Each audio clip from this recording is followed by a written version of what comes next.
पवित्र शास्त्र वाचन बायबल कार्यक्रम पौलाचे करिंथीकरास लिहिलेले पहिले पत्र अध्याय 6 मराठी.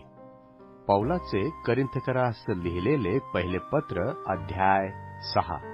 पौलाचे करिंथीकरास लिहिलेले पहिले पत्र अध्याय 6.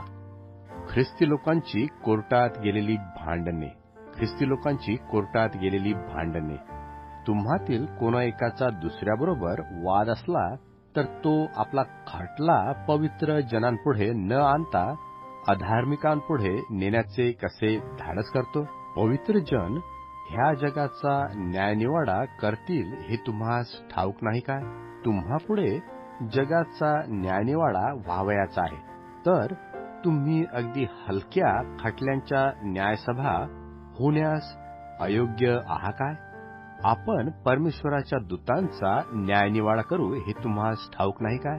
तर मग व्यवहारिक गोष्टीविषयी सांगणे नकोच.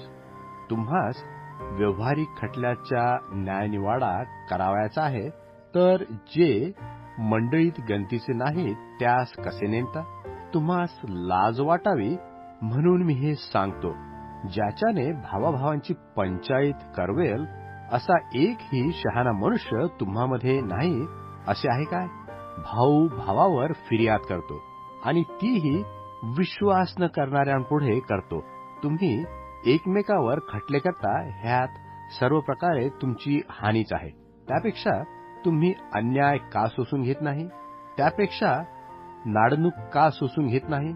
उलट तुम्ही स्वतः अन्याय व नाडणूक करता आणि ती आपल्या बंधुजनांची करता.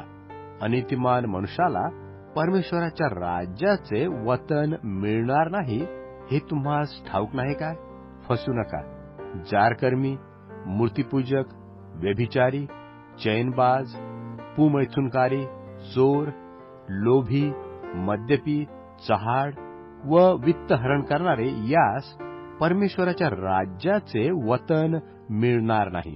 आणि तुम्हापैकी कित्येक तसे होते, तरी तुम्ही प्रभू येशू ख्रिस्ताच्या नावात व आपल्या परमेश्वराच्या आत्म्यात धुतलेले, पवित्र केलेले व नीतिमान ठरविलेले असे झाला आहात.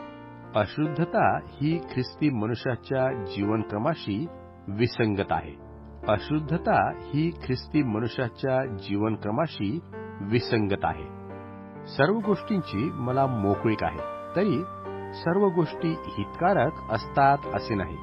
सर्व गोष्टींची मला मोकळीक आहे, तरी मी कोणत्याही गोष्टीच्या स्वाधीन होणार नाही. अन्न पोटासाठी व पोट अन्नासाठी आहे. त्या दोघांचा परमेश्वर अंत करील. शरीर जारकर्मासाठी नाही, तर प्रभूसाठी आहे, आणि शरीरासाठी प्रभू आहे.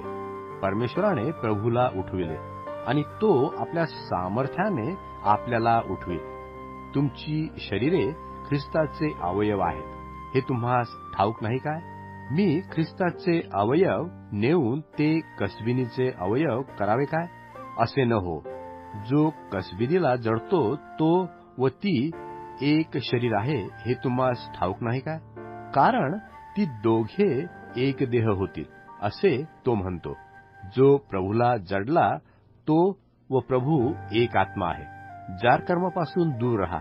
जे काही दुसरे पापकर्म मनुष्य करतो ते शरीराबाहेरून येते, परंतु जो जारकर्म करतो तो आपल्या शरीरासंबंधाने पाप करतो.